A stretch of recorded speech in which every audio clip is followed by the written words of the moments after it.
Hello అందరికీ welcome to my channel. ఇప్పుడు నేను చికెన్ ఫ్రై చేస్తాను అనమాట. చికెన్ ఫ్రైలోకి చికెను, ఉప్పు, కారం, ధనియాల పొడి, గరం మసాలా, కొంచెం కరివేపాకు, కొంచెం పచ్చిమిర్చి, కొంచెం గరం మసాలా యాడ్ చేసుకొని పక్కన పెట్టుకోవాలి. బాగా ఇప్పుడు కలుపుకోవాలన్నమాట.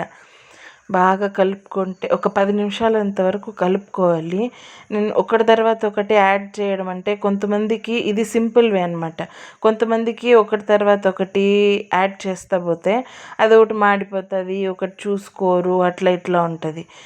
దానికన్నా డబల్ త్రిబల్ టేస్ట్ ఉంటుందన్నమాట ఈ చికెను. ఇప్పుడు ఇట్లా బాగా 10 మినిట్స్ బాగా మసాజ్ చేసినట్టుగా కలుపుకోవాలి. కలుపుకున్న తర్వాత కొంచెం అల్లం వెల్లుల్లి పేస్ట్ కూడా యాడ్ చేసుకోవాలి.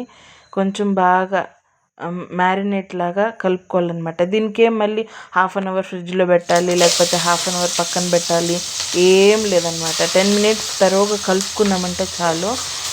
బాగా ఉప్పు కారం పట్టేస్తుంది. ఇక్కడ మనం సిమ్లో పెట్టి చేసుకుంటాం కాబట్టి ఆటోమేటిక్గా కారం, ఉప్పు, మసాలా అంతా పీల్చుకొని మసాలా లోపల వరకు ఉంటుందన్నమాట.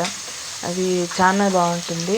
ఇప్పుడు మొత్తం ఆయిల్ పోసుకొని చికెన్ ఆవాలు వేసి చికెన్ వేసేసి బాగా స్ప్రెడ్ చేసుకొని ఒకసారి కలుపుకోవాలి. కలుపుకున్న తర్వాత ఇది సిమ్లో పెట్టే చేసుకుంటాం మనము ఒక 5-10 మినిట్స్ వరకు. ఎందుకంటే దాంట్లో నుంచి వాటర్ వస్తుంది సిమ్లో ఉంటే.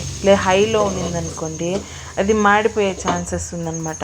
ఒక 10 నిమిషాలు సిమ్లో పెట్టి చేసుకోవాలి. దాని తర్వాత ఆ వాటర్ రిలీజ్ అయిన ఇప్పుడు వాటర్ రిలీజ్ అయ్యింది కదా, ఇప్పుడు వాటర్ రిలీజ్ అయింది.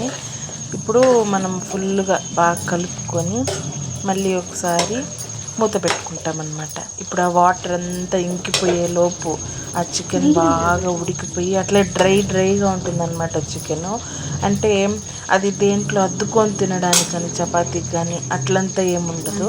రైస్లో కావాలంటే కలుపుకొని తినచ్చు అనమాట. మళ్ళీ ఇప్పుడు ఫుల్ లిడ్ క్లోజ్ చేసేసి ఆ ఇంకిపోయిన తర్వాత ఫుల్ ఉడికిపోయి ఉంటుంది, బాగా తినడమే అనమాట. అంటే ఇది చాలా టేస్టీగా ఉంటుంది. Okay, thank you, bye.